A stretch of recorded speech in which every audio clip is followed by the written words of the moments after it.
Eighth is partial ordered relation. Partial ordered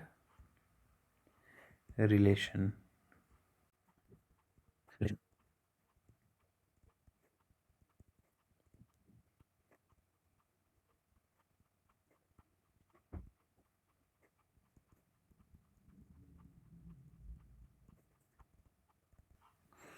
तो देखिए, अगर कोई रिलेशन रिफ्लेक्सिव हो, एंटी सिमेट्रिक हो और ट्रांजिटिव हो, अगर ये तीनों चीज़ें उसमें हो तो मैं उसको एक पार्शियल ऑर्डर्ड रिलेशन बोलता हूँ। ठीक है, इससे पहले हमने इक्वलेंस रिलेशन किया था। तो इक्वलेंस रिलेशन में क्या था कि रिफ्लेक्सिव, सिमेट्रिक और ट्रांजिटिव। तो पार्शियल ऑर्डर रिलेशन में क्या है, reflexive, anti symmetric and transitive. तो यहाँ हमें इन तीन कंडीशंस को टेस्ट करना है। ठीक है, तो अब आपको पार्शियल ऑर्डर्ड रिलेशन के बारे में पता चल गया। अब हम पार्शियल ऑर्डर्ड सेट के बारे में बात करते हैं। पार्शियल ऑर्डर्ड सेट, जिसको पो सेट भी बोलते हैं, पार्शियल ऑर्डर्ड सेट। तो सबसे पहले तो मैं आपको उसकी रिप्रेजेंटेशन बताता हूँ कि जैसे एक सेट है ए और उस सेट के साथ एक रिलेशन है आर। तो इन दोनों के कॉम्बिनेशन को, अगर ये रिलेशन जो है ना, ये पार्शियल ऑर्डर रिलेशन होना चाहिए।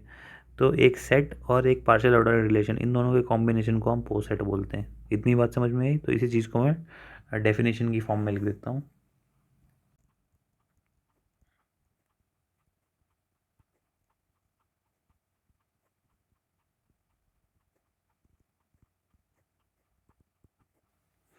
तो इसमें ए क्या चीज़ है?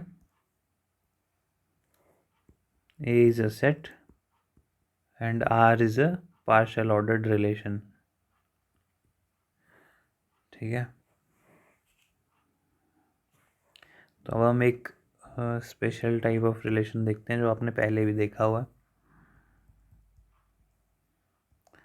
एक सेट है 1 2 3 और इस सेट 1 2 3 के ऊपर एक रिलेशन R1 डिफाइंड है जो दिखने में कुछ ऐसा है।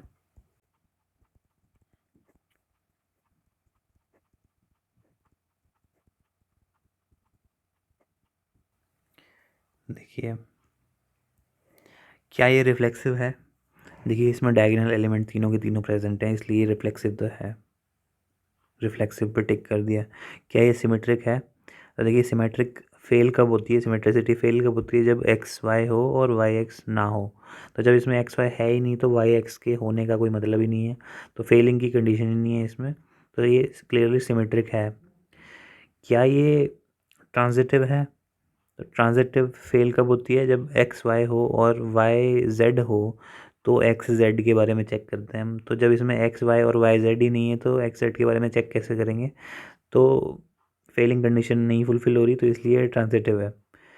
ट्रांजिटिव है। तो क्या ये एंटी सिमेट्रिक है?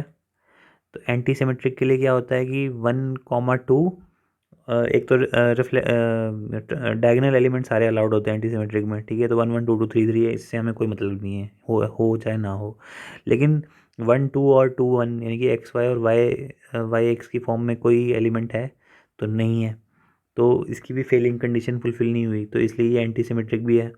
ठीक है, जब ये रिफ्लेक्सिव, सिमेट्रिक और ट्रांजिटिव है, और रिफ्लेक्सिव, एंटी सिमेट्रिक और ट्रांजिटिव है, तो एक तो ये इक्विवेलेंस भी है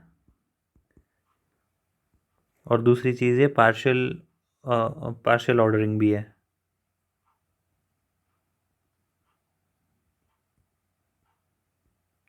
तो ये एक ऐसा ओनली रिलेशन है जो both equivalence and partial ordering है। तो इस पर्टिकुलर रिलेशन के बारे में हम कुछ पॉइंट्स लिख लेते हैं।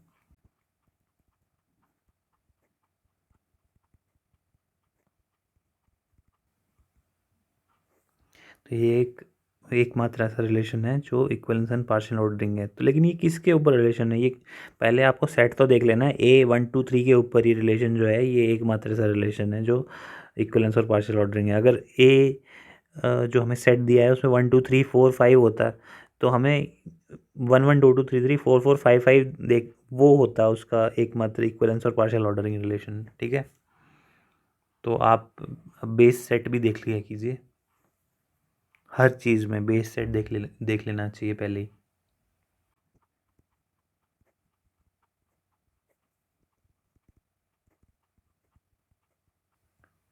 देखिए ये स्मॉलेस्ट इक्विवेलेंस रिलेशन है और स्मॉलेस्ट पार्शियल ऑर्डरिंग रिलेशन है, तो ये तो मैंने आपको बता ही दिया।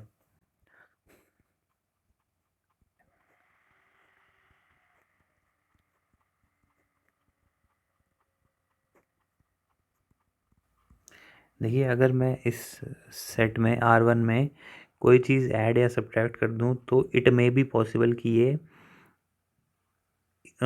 इन इक्वलेंस और पार्शियल ऑर्डरिंग में से कोई एक चीज़ में से फेल होने की संभावना हो जाती है। फॉर एग्जांपल मैं 1 1 2 2 3 3 में अगर मैं 1 2 2 1 ऐड कर दूं तो क्या वो एंटी सिमेट्रिक रहेगा? तो वो एंटी सिमेट्रिक नहीं रहेगा, तो पार्शियल ऑर्डरिंग भी नहीं रहेगा। तो ठीक है, तो इस पॉइंट का ये मतलब है कि if you delete anything or add anything it will fail to be either either equivalence or partial ordering, इन दोनों में से कोई एक चीज़ फेल भी हो सकती है। तो ये ज़रूरी नहीं कि हो ही जाए, लेकिन हो भी सकती है, तो ये लिखा है इसका मतलब। ठीक है, और ये पॉइंट तो आपको मैंने पहले ही बता दिया है कि to check for equivalence or partial ordering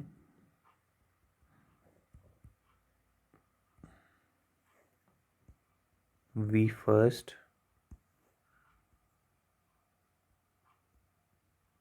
check for diagonal elements,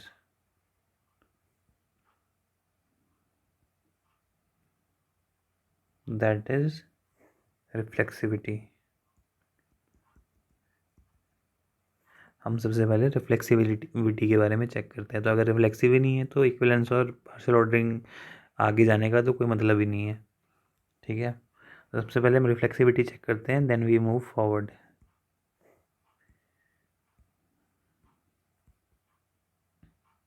then we move forward to check for symmetricity and transitivity. अगर रिफ्लेक्सिव है तभी हम आगे चलते हैं। तो ये था इस पॉइंट का मतलब।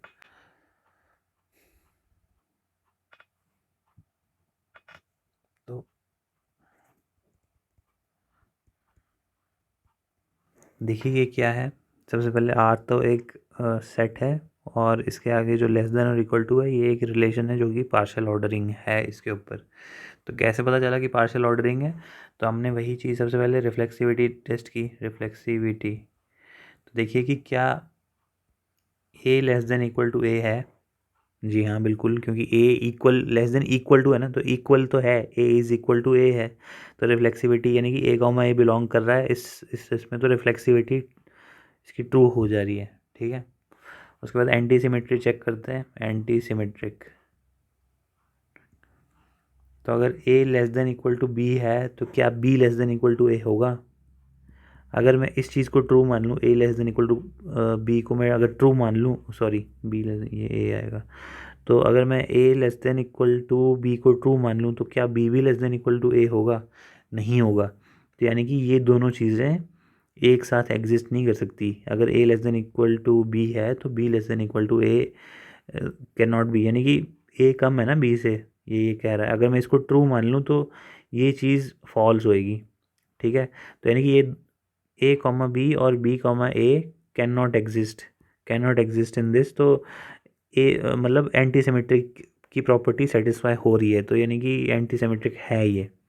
ठीक है, एंटी सिमेट्रिक क्या बोलता है कि एक्स वाई और वाई एक्स जो है वो दोनों नहीं होना चाहिए, केवल एक्स वाई ही होना चाहिए। तो ए कॉमा बी ही ट्रू है यहाँ पे, तो that is why this is anti symmetric. तो एंटी सिमेट्रिक भी है ये। तो ट्रांजिटिविटी देखते हैं।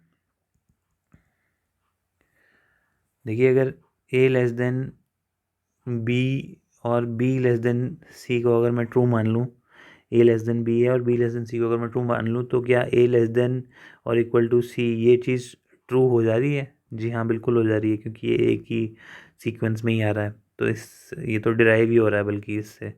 ठीक है, तो ट्रांजिटिविटी भी फुलफिल हो रही है। ए कॉमा बी कॉमा सी और ए कॉमा सी तीनों चीज़ें इस रिलेशन में एग्जिस्ट कर रही हैं। तो इस वजह से, क्योंकि ये तीनों चीज़ें हैं, रिफ्लेक्सिव है, एंटी सिमेट्रिक है, ट्रांजिटिव है, तो इसको मैं पोसेट बोलूँगा। Therefore this is a poset. Poset, तो ध्यान रहे कि हम पोसेट को ऐसे लिखते हैं R comma less than or equal to. तो पोसेट के कुछ और एग्जांपल्स हैं, R comma greater than equal to, ये भी एक पोसेट है। तो आप करके देख लीजिएगा कि ये आ रहा है कि नहीं आ रहा है। इस तरह से एस कॉमा लेस देन ये प्रॉपर सबसेट का साइन है ये। तो प्रॉपर सबसेट, अगर A is a proper subset of A, yes A is a proper subset of A, तो ये प्रॉपर सबसेट का साइन है। इसी तरह से ये प्रॉपर सुपरसेट का साइन है, ठीक है। और ये डिवीजन ऑपरेटर, तो यानी ए इज़ डिविजिबल बाय ए, हाँ जी डिविजिबल बाय ए है, तो ए कॉमा ए एग्जिस्ट कर रहा है। तो इसी तरह से आपको रिफ्लेक्सिविटी, एंटीसिमेट्रिसिटी और ट्रांजिटिविटी को वेरीफाई करना है और फिर उसको पोसेट की फॉर्म में बनाना है, ठीक है। तो ये था पोसेट का कॉन्सेप्ट।